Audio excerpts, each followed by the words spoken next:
Hi, Chef Matt Chatfield here at Roth Living Showroom, the Sub-Zero Wolf Cove Showroom in Kansas City. And today I'm going to teach you how to make some cheesy Duchesse potatoes. And it sounds really fancy, but think of a twice-baked potato minus the potato shell, if you will. Okay, so similar fun technique that we do for finishing those potatoes. But I'm going to show you how to put a nice version of it together. And this is a great recipe for the holidays that you can put together the day before and actually cover those, put them in the refrigerator, and they're ready to fire in that oven right before dinner.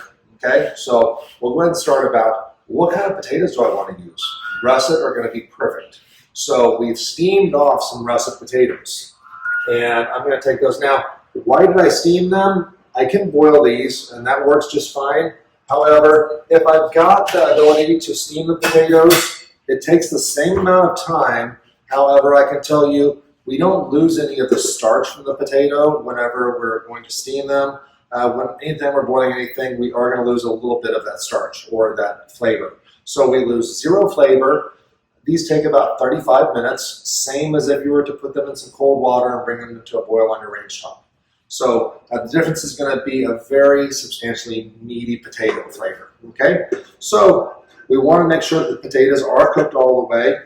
And so I just take a spatula and mash them up a little bit, and they are perfect. All right.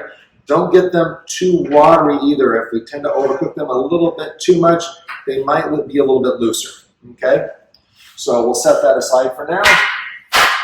And so now we're going to add some ingredients to the Duchesse potatoes. And so we're going to add some butter. All right. And we're also going to go ahead and put in a little bit of white pepper. Okay, why am I using white pepper? Because I want the flavor of the pepper there, but I don't want to see all these little black flecks in there. Okay, also we're going to put a little bit of kosher salt.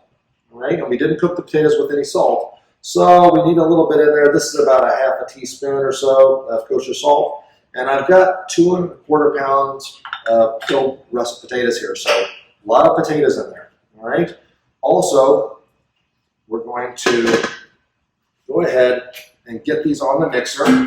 We're going to use our new Wolf mixer today with a paddle attachment.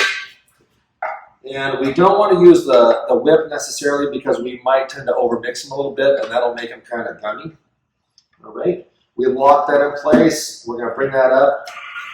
And the mixer's not too noisy, so we're just going to run this for about 20 seconds or so, and then we're going to add in some egg yolks, okay? So egg yolks are taking the place of heavy cream. So now we'll add those egg yolks in. Now, why would I use egg yolks in place of heavy cream? Because the egg yolks are going to help this mixture set up in the refrigerator so that they hold their shape when we bake them. So now we're going to turn that back on.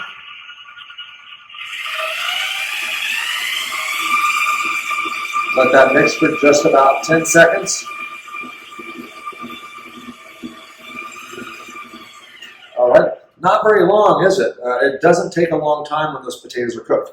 Now, here's the secret weapon to this recipe. I am a huge fan of Boursin cheese in these Duchesse potatoes.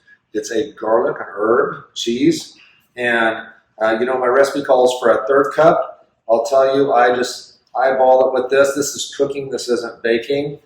So we're going to do about a half a wheel, if you will. Okay, and we could just take that spatula, get that part in there, let the beater take care of that for me. All right, we'll set that aside. So just about another 10 to 15 seconds. And we're going a little bit higher now. We want to whip these potatoes a little bit.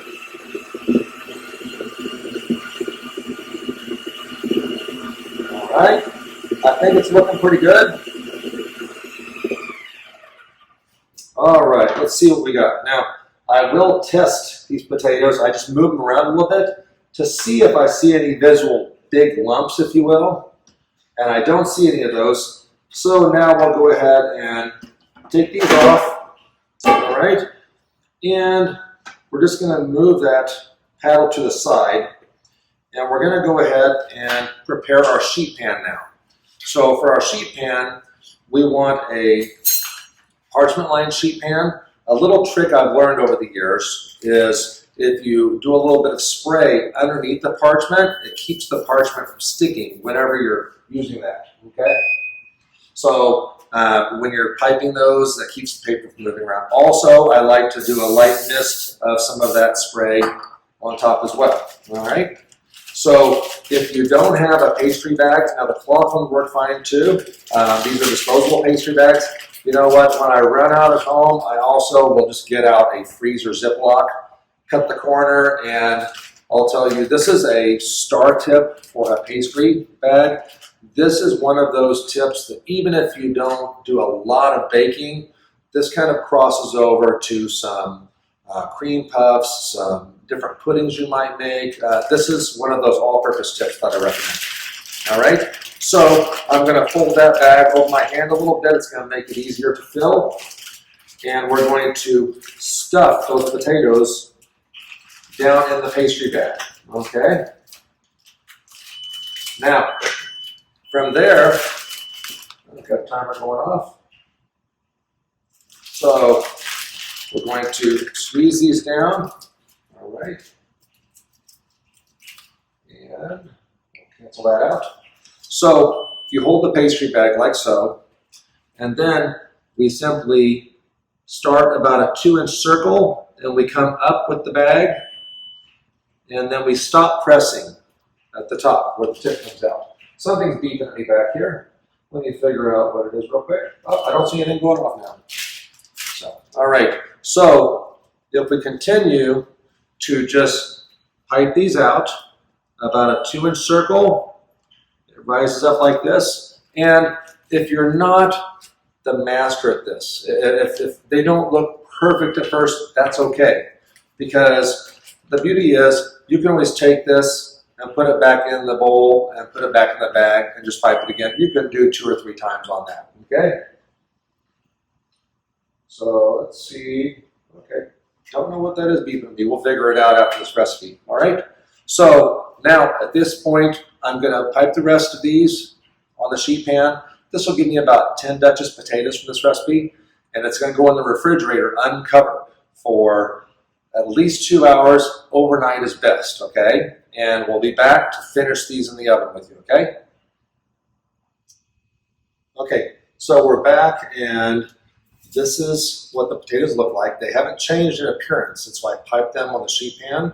And I'm gonna bake off a few for you to show you how those come out. So this is an important step. So we talked about misting the sheet pan underneath with a little bit of spray to make that parchment stick. We've done that. And also just a little bit on top.